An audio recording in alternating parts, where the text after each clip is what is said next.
everybody, and welcome back to the Self-Care Sunday podcast. We are your hosts, Shannon and Kyle. And if you haven't met us yet, that means you haven't heard our first 3 episodes. So we definitely recommend checking them out. We are biased, but give them a listen. Yeah, we are a little biased. They're pretty good. And just as a disclaimer, this podcast is not intended to be used in the place of therapy. If any of the activities or information from the podcast elicit a strong emotional response, please seek counseling services by reaching out to the Counseling Services Center or to your local mental health provider. We'll be putting some resources in the description in case you are looking for a mental health provider. And welcome to episode 4. Today, we will be talking about studying and finals, everyone's favorite topic. Yes, I'm sure at this point in the semester, everyone is super excited about that time of year. So our goal really is to just kind of cover some techniques, how to take care of yourself, and approach studying and your final exams, projects, all of the stuff that comes at the end of the semester. It can be extremely taxing on everybody's mental health, physical health, emotional health. And we're here just with some ideas on how to make sure that you're taking care of yourself during this. I feel like we've talked about this in previous podcasts where we're trying to find that work-life balance. Sometimes it's easy to dive into the studying and working really hard and sacrifice your own self-care, happiness, health. So we're here to kind of correct that in some ways, maybe balance it out a little bit in our conversation, because obviously you have some goals, why school is important to you, and then also some of the things that we need to do in order to make sure that we are able to reach our goals by managing our own self-care. So being present, avoiding too much pressure on ourselves. I think that'll be helpful. Yeah, and it's hard because pressure is given to us from maybe your family, maybe from friends or people you're close with, and from yourself as well. So there are some expectations put on you that you don't even necessarily realize where they come from. Without a doubt. And related to that, today we're going to talk about the snowball effect and test anxiety. So for those of you who aren't familiar with it, the snowball effect occurs when one idea leads into another one and consistently gains size and speed as the issue changes into something entirely different from your original thought. So an example of this for studying and finals would be as follows. Your initial thought might be, I'm worried about passing this exam. And then another thought would be, if I don't pass this exam, I won't pass the class. So if I don't pass the class, then I'll be put on academic probation. And if I get put on academic probation, then I'll be removed from my institution. So you can see the thought has several related thoughts that just keep adding on and spiraling. I think of it as like a very tiny snowball that starts at the top of a hill and then just keeps rolling down, and it gets ginormous and turns into something extremely frightening. Definitely. And I like that you kind of mapped it out because that process happens so quickly. And I mean, maybe you can relate to this, but I've had those moments too where I'm thinking 5 years in the future about the thing that I'm doing right now and how they're connected. But all of this stuff in between, I think breaking it down into what leads me to kind of seeing how that's connected to my future shows how can I also separate it from my future, because one exam doesn't dictate the rest of my life and my choices. Sometimes we feel that pressure very instinctually because we have a goal in mind. So if we can stop that from becoming too big, we catch the snowball a little bit closer to the top of the hill, it becomes easier to manage than the avalanche. Yes. I think it's also important to really focus on the fact that, you know, a lot of these thoughts that accompany your initial thought aren't even things that have happened yet.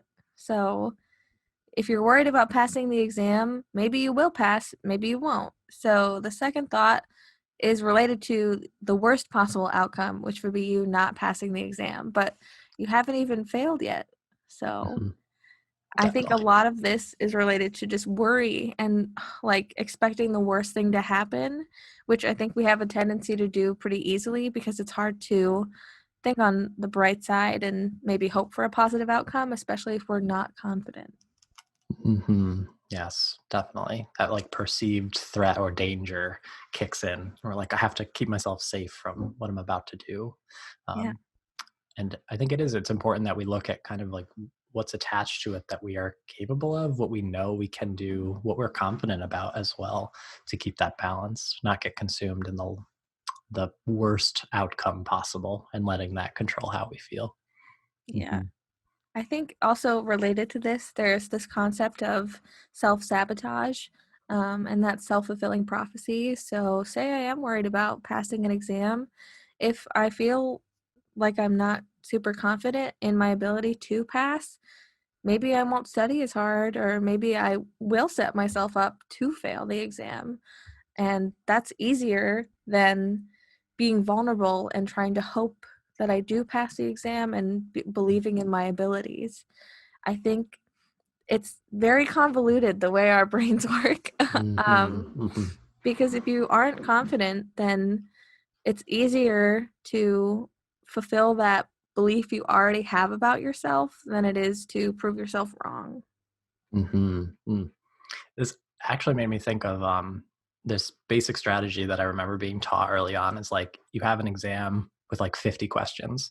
Go through, do all the ones that you are confident about and you know you can get. Like those come to mind very easily. I feel like that's such an important factor in this too, because I can think of so many instances where you go to the first question and it's a difficult question and you're like, I don't know the answer to this. I'm going to fail this whole test. I'm not going to know anything. So if you just get hung up on that initial question, it really does kind of change your thinking. It makes it, I mean, much more about what you can't do as opposed to what you can do. And sometimes it does take answering a few questions that you can get easily to remind yourself, like, all right, I do know some things. I can get through this. So next up is the power of sleep, as we've called it. So we know the power of sleep because we're told it quite a bit, right? Like you have to get a certain number of hours because that helps you feel rested. It's good for your body, your brain, taking care of yourself. But there's a lot of really practical reasons for why this is helpful for studying and going through finals week. Um, Rest and sleep helps our brain to actually create new memories. So if you are pulling an all-nighter because you want to get as much information as possible, you're actually creating this barrier because your brain isn't able to retain all of that. You're not giving it the time it takes to like become more concrete within your brain. It's a lot easier for that stuff to be fleeting and temporary. So instead of taking the whole night to just focus on studying, maybe make sure that you get some time in there to like let your brain settle, let things sink in. It's better to spend a short amount of time focusing, getting some information in your brain, and then resting as opposed to just pushing through the whole night looking at books. Yeah, that's not great. It doesn't really help. I think speaking from experience, Mm-hmm. maybe I passed those exams, but I mean, I was pretty worse for the wear after. Um, so Doesn't I feel don't good. really recommend all-nighters. They're not they're not the best. A fun fact about sleeping and your circadian rhythm. Your circadian rhythm is your internal sleep-wake cycle.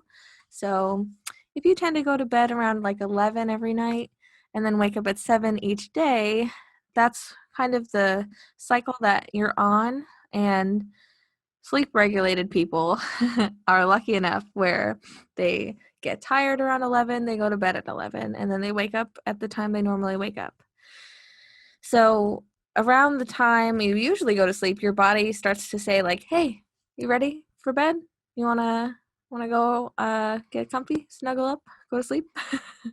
And then if you go to sleep within that appropriate time frame, like it doesn't have to be exactly 11, maybe it's 11, maybe it's 12, you're likely to experience fulfilling and restful sleep and wake up around the time you would normally want to wake up.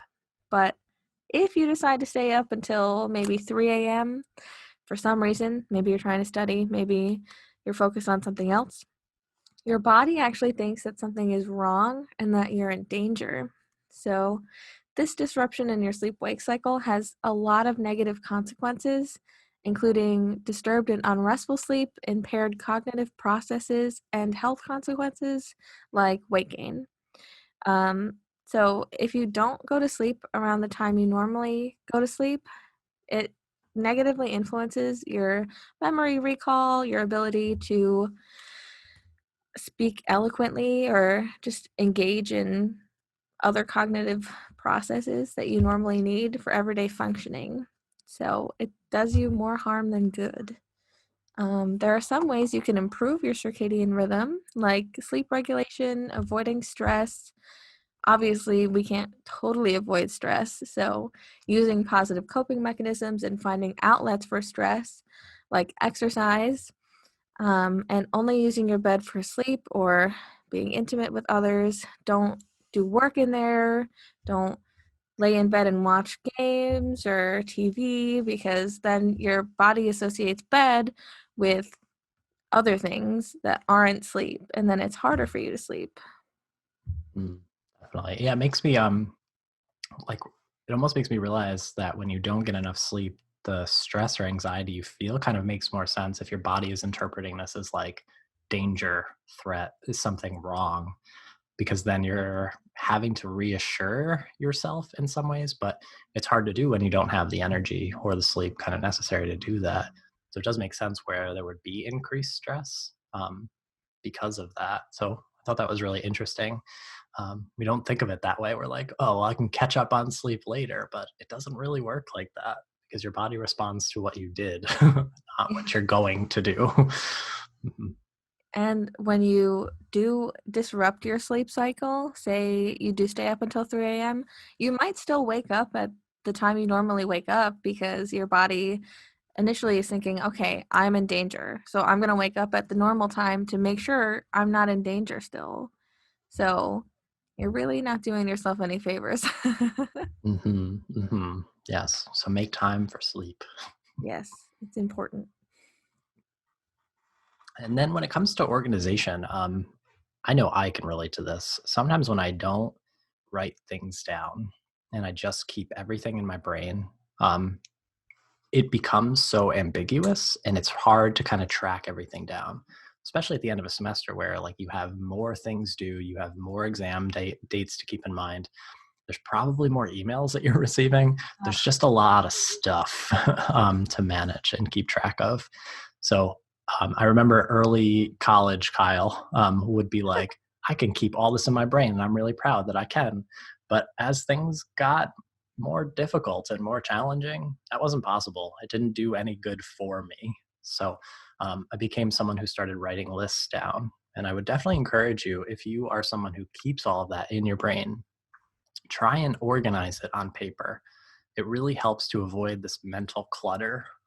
There's so much mental energy that we spend trying to track information down, whether that's looking through five different syllabi and trying to find the dates or the assignments or all of this stuff, trying to find the syllabus for some, right? Like all of the energy that goes into that. If you're doing that so regularly, it just kind of makes sense to have all of that in one place. You can just consult with whatever it is, the list or the planner that you have.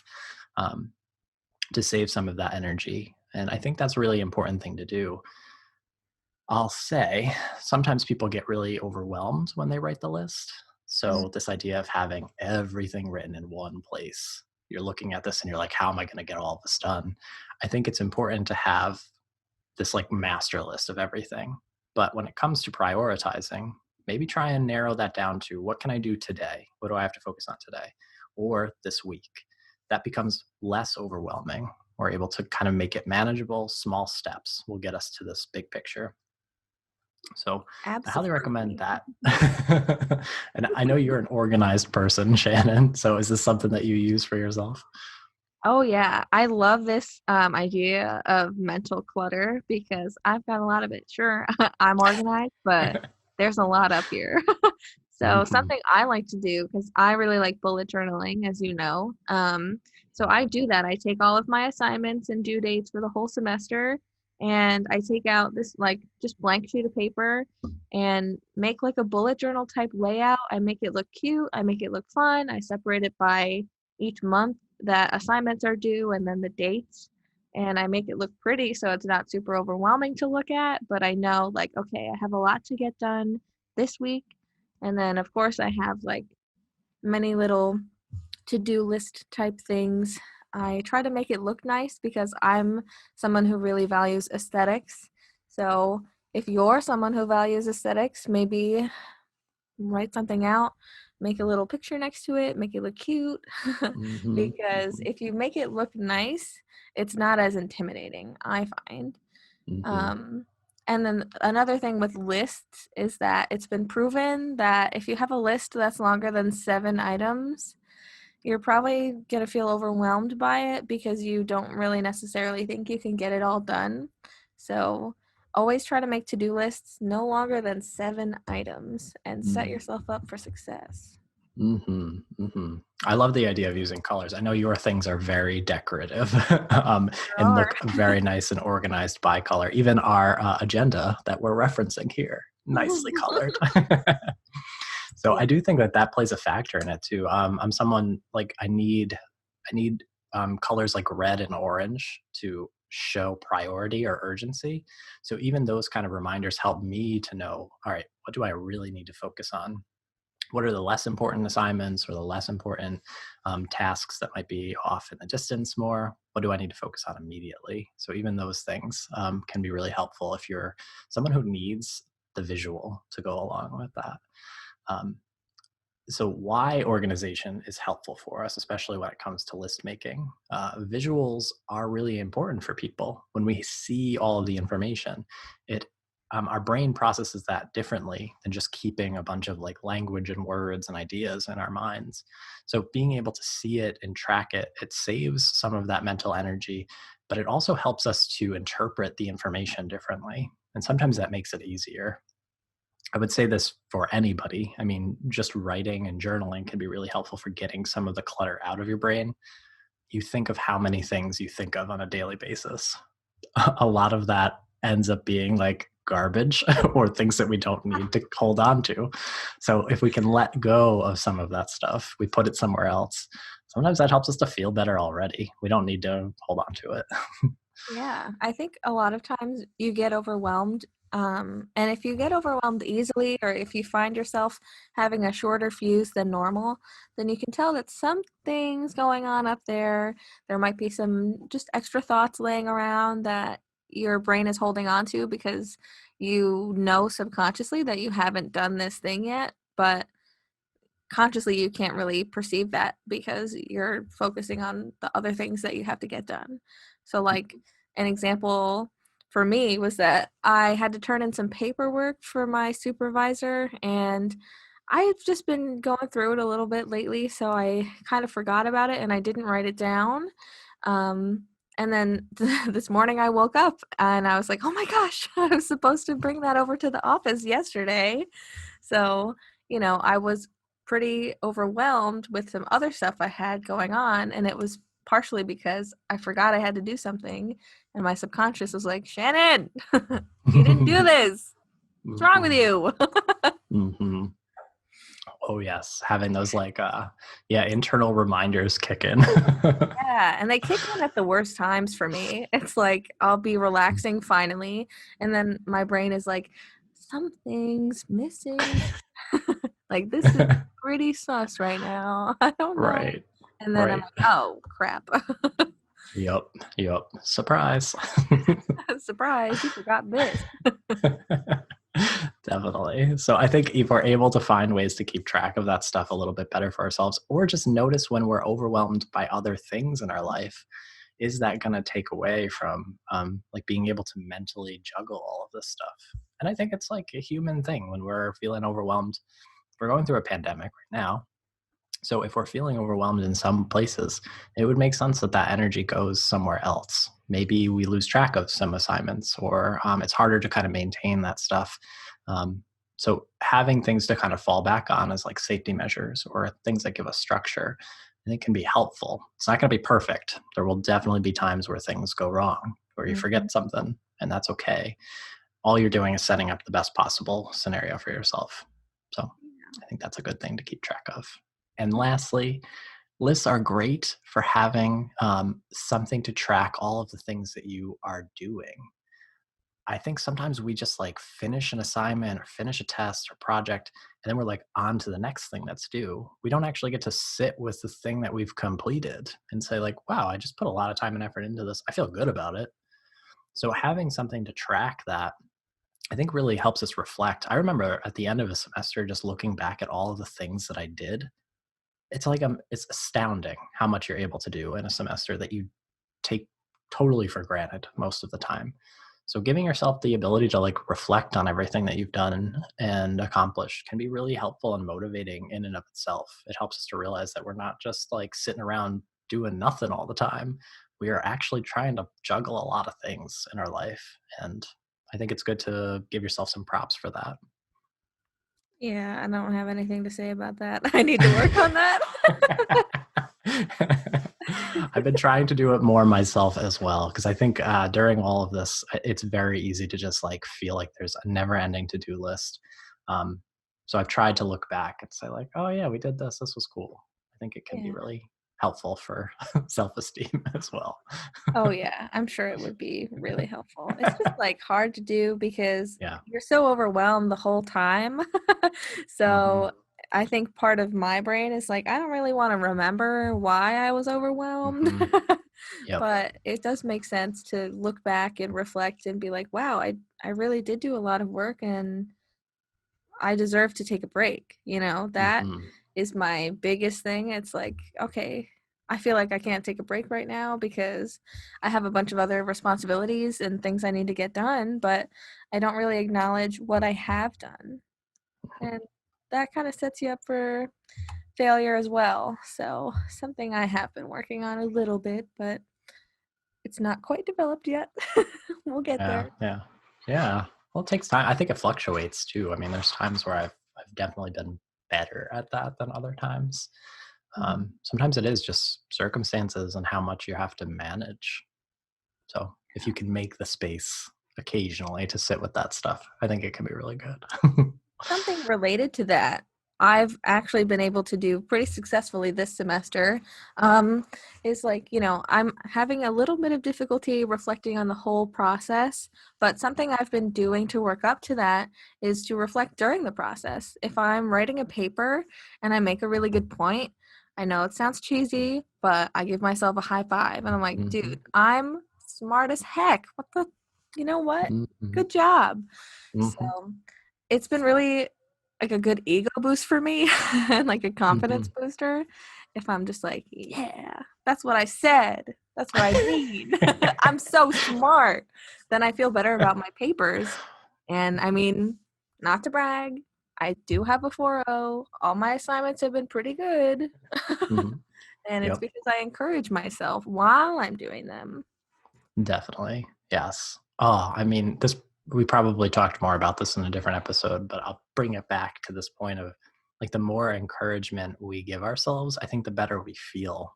Yeah. There's like this misconception that you have to be like hard on yourself and like overly critical of yourself to push yourself, but that doesn't really work. It just makes us feel bad about things that we're doing or not. We're not capable of certain things, or we shouldn't even try. So I love that you do that for yourself. Like high five, cool. Like give yourself props. I feel good about this. Like we should be able to embrace some of that because our culture is filled with a lot of critique as it is. I don't think we need to add more to that pile. No. And I think, like, obviously, I am my own worst critic. Everyone is their own worst critic. And Yep. if you just criticize yourself all the time, then you're not as likely to want to try and be successful. Because what's the point if all you face is criticism? So Hmm. do yourself a favor and take that dance break when you make a really good point in a paper or when you do That's right. something really smart. Like, you deserve it. And if you want to be successful, you have to acknowledge your strengths and celebrate them while they're happening. Otherwise, they just kind of slip away from you. Definitely. Definitely. I think that's a great point. So, as we move into positive coping strategies here, I think there are some very practical things that are useful for just getting you to regulate your body a little bit, to settle your mind a little bit going into some big things. So, you can have everything organized, you can kind of keep up with all your assignments and you know what to expect. Sometimes going into the test is still intimidating, right? It's still like a stressful test. There's a lot of difficult challenges, or the information is just hard to retain. Mhm. So make sure that you are scheduling some kind of relaxation just before the test. I know people, and I was like this as well. You show up, I mean, to the exam, you have your books in front of you. You're like reading everything last minute, saying like, all right, can I just like pull in some more information so I can feel ready? And sometimes that's good. Sometimes it's not. It depends. I would really encourage you to give yourself some relaxation in those times, whether that's like deep breathing or some kind of meditation, to just settle, to be still and calm, because I think our minds work differently when they're settled and calm versus Mhm. anxious and worried and overwhelmed. We're not able to access the information as easily. If you are grounded, I think your brain is going to work with you in a different way. So even if that's like 5 or 10 minutes before an exam, just give yourself the space to breathe, settle, ease into that. Yeah, that is such a good point. Like, if you think of this in a different context, say maybe you work at like a Starbucks or something, and you've got a lull, it's pretty slow, there's not many people there, you're pretty easily executing these recipes to make your lattes or whatever you're making, and you don't make any mistakes because no one's really there. It's just like one or two customers. But then when everyone's there and they need their coffee and they're stressed out and they're stressing you out, it's not as easy to retain that information. Maybe you miss a step. So when you're grounded, your brain is like, okay, I do this and then I do this and now it's done. But then when there's chaos around you, you're like, okay, I have to do this and this. And then what did you just say? I don't know what I just said. What happened? Where am I? Mm, So definitely. that's definitely important. I love that point. Grounding yourself and just letting yourself do your thing. Mm, definitely. And you can probably hear Cooper barking in the background. Yeah, I was just gonna say, what's he up to? Someone's walking by the house, probably. So related to what Kyle was talking about, there's this concept surrounding meditation where, maybe you're one of these people and you're like, meditation? No, that's not for me. I can't do that. I can't sit still. I can't clear my mind. That's not really what it's about. Like, sure, when some people meditate, they can like clear their mind of thoughts and just be blank slates. I wish I were one of those people. I can't do that. Um, it's okay to have those thoughts when you're meditating, but if you are more of an active person, maybe you played sports when you were younger, can't relate, but maybe you played sports, maybe you were like an active kid, you can do active meditations too. Like you can go do something, going for a run, or even just like walking around. Exercise and movement can also be part of meditation. You don't have to just sit still. Like walking for 20 or 30 minutes a day can improve your brain functioning and your memory and also reduce stress. I, at my best point in this semester, would wake up at the time I wanted to wake up every day and go for a walk for an hour. And I had an excellent day every day that I was able to do that. So before you sit down to work on a paper or study, just go for a walk or have a dance party in your room. Like I said before, make yourself take that dance break. Dancing is a great way to release energy. And actually, a lot of your stress and anxiety is stored in your hips, if you didn't know that. So dance like nobody's watching and get that Mm-hmm. stress out of there. Mm-hmm. Pair it in Definitely. with some positive affirmations too. Um, I, of course, we wouldn't be doing our podcast if we didn't mention TikTok. So there was a TikTok I saw yesterday, and this guy was like, yeah, so when you have a lot of stress or anxiety, just twerk, twerk it out, and say this affirmation like, I release all the stress in my body. My stress does not control me. And just like, dance it out. Definitely. That's awesome. Yeah, I feel you. I feel like there's so much good that comes out of moving. Like everyone describes when they're in a bad place for themselves as being stuck, right? Like I just feel stuck. Mhm. So we even associate like feeling good with movement, of not being stuck, of being able to like move around. So I think it's great for our mental health, but it also is just good for your brain. You're able to just feel a little bit calmer. You've gotten some energy out, and your body's like ready to do whatever's next, whether that's studying, whether that's working on a project, whether that's going to relax and enjoy yourself. You're ready for whatever is next. So I love that idea. Yeah, put on some music you love, let loose. Yeah. And I know in the future we'll definitely touch on this in another episode, but for all my ladies and female identifying folks, dancing actually helps you connect to your divine feminine energy. So boosting your confidence, dancing. You know, men, you can do that too. Male identifying people, you can do this too. But just speaking from experience, my ladies and people who identify as female, dance it out, connect to your higher self, girl. You got this. Awesome. So as we move into the do's and do nots, we have some additional things to keep in mind, things to consider. So I feel like we've talked a little bit about this. We'll just try and make this a little more concrete. So do make a schedule for yourself to create time to study. And I would say also do schedule in relaxation, do schedule in breaks. Like make sure that stuff is a part of your schedule. And do not push yourself to keep studying if it intrudes on your break or sleeping. We need that rest. So don't sacrifice sleep and rest in this process. Give yourself that time and let go. You can only do so much. You also need that other stuff to do your best. Do make time to connect with others. So I would recommend studying together, especially if you have people who are in your classes. Like sit down together, go over the material together, ask each other questions. Just feel connected, like you're not entirely alone in that. And you can do this in safe ways, especially with the social distancing happening, but being able to just connect over Zoom or on your phones, have time together where you're able to do that. Yes, it's definitely very important.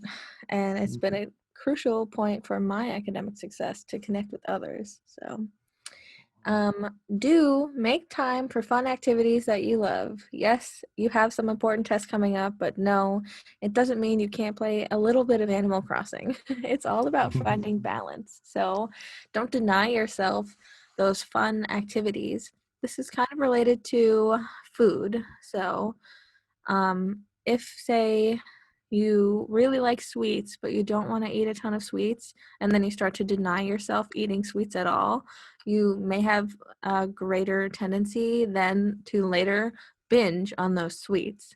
So it's the same thing here. If you deny yourself those fun activities and things you love, then maybe you just will stop studying altogether and only do those fun things, because one way or another, you're going to look for balance.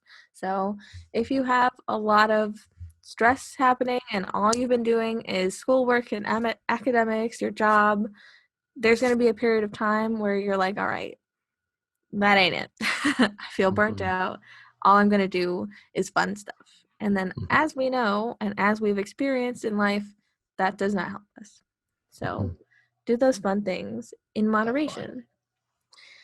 Do not cram. This is the flip side of that coin. And like we spoke about before, cramming does more harm than good when it comes to information retention and recall. Do try to study before you get a good night's rest, or if you are someone who does like to take naps, um, study, take a nap, boom, memory consolidation. um, Mhm, Studies have definitely shown that going to sleep shortly after studying has improved memory retention and recall. mhm. I loved my power naps when I was in grad school, especially. Oh man, Oh, just yeah. giving myself like the 15 minutes to just relax, ease into a sleep, come out of it, do whatever I need to do. I always loved that. Mhm. And another thing with naps is like if you plan on taking maybe a 15-minute nap and it turns into a little bit of a longer nap, that's okay. Your body needed that sleep. So that just points to a different issue that you should focus on. But don't beat yourself up if your naps take longer than you anticipated, because your body needed what it needed. Yeah, I think that's a good place to look at what your body's telling you because Yeah. it's helping you ease into something that you do need. And sometimes Mhm. we just have to listen to it instead of trying to push ourselves to not pay attention to that stuff. That's a great piece of advice there. And then as we move into our DIY section here, I have an activity that I think is helpful when we get to the end of the semester and we're like, oh, why do I have to do all this? Why am I doing any of this? It feels mundane. It feels overwhelming. It feels maybe trivial. I think it's good to connect with our why. What are we working towards? Sometimes that's really hard to keep sense of, especially when you're taking gen eds that don't feel connected to your major or the career path that you have in mind. But in order to take those classes and in order to get through to what you want in the future, that is a step in this process. So I would recommend creating something to represent what that future looks like for you. Like, what are you working towards? What's the accomplishment that you are hoping this brings? Either success or achievement or learning, growth. What is it that's connected to what you're trying to accomplish in this process? I think it also helps us to like pay attention to what is most important to us. We can prioritize differently, and then we can also feel like each step we're taking is connected to that end result, that goal, that journey that we're on. So being able to remind yourself of the why, I think is really, really important. And you can do this in a variety of ways. You can write about it, write down what that future looks like or what you're headed towards, or create something to represent it. Obviously, Shannon and I are very creative people. We'd probably do something a little artsy to make that happen, whether that was like a drawing or painting or something. Vision So feel free. boards. Vision boards are perfect. Yes, I love vision Yes. boards. I'm Mhm. looking at mine from last semester right now, and it's cool because I have accomplished everything that I put on my vision board from last semester. That I must be amazing. It's such a great feeling, and it really helps. Like, I put that I wanted another 4.0, got it. I wanted the job I currently have, got it. I wanted to do some more stargazing. Now whenever I see a bunch of stars out, I go for a walk at night and stargaze, and I've seen so many shooting stars. It's just wonderful. So there's Oh, like a ton on there, and I've accomplished it, and it's all because I envisioned it, put it out there on paper in a creative way, and I am reminded of it every day. yes. Oh, that's awesome. Yeah, I think that's so powerful. Those vision boards really do wonders for us. Yes, great manifesting tools. Mhm. So, a quote that I chose for today is: motivation is what sets you in motion, and habit is what keeps you going. So, I chose this quote mainly because I struggle with motivation sometimes, and that's because I don't often form habits that are long lasting. I might stick with them for a while and then suddenly, I'm human. I let life sometimes just take the reins a little too much, but I've definitely gotten better with it and I've improved. And this is still something I'd like to keep in mind because though I have improved this, um, I'll always need to work on it because I'll always need to work on everything. And that's fine. I know that's part of life. So being motivated is great, but you also need those habits, those healthy habits that we're talking to you about, to keep your motivation going. Mhm. Definitely. My quote for today is: "It always seems impossible until it's done." Nelson Mandela. Because I think we look at everything that we're about to do and say, how am I ever going to do all of this? Mhm. And then the relief we feel when we get it done and the accomplishment we feel when it's over. And we get to just move on, reflect on what we've done, feel good about it, and also know that things are temporary. This is a challenge you can face and get through. Yeah, there you go. So, speaking of reflecting on things that have been done, this is our last podcast for the semester. Thank Whoop, whoop. you so much to everyone who has listened so far and to everyone who will listen in the future. We appreciate it. We hope that our words are helpful to you. Um, I'm sad. I know we're going to return because our next episode about self-love will be released on Valentine's Day 2021 because it's a Sunday. So, I am just sad because I want to do another one. I want to do so many episodes, but there's only so much time that we have. Yeah, this has been, I think, a great start to our podcast. So I'm excited to see where it goes, what we talk about next time. Yeah, me too. So, unless you have anything else, Kyle. That's all I got. Thank you for listening and being a part of this. Yes. So stay tuned and stay well.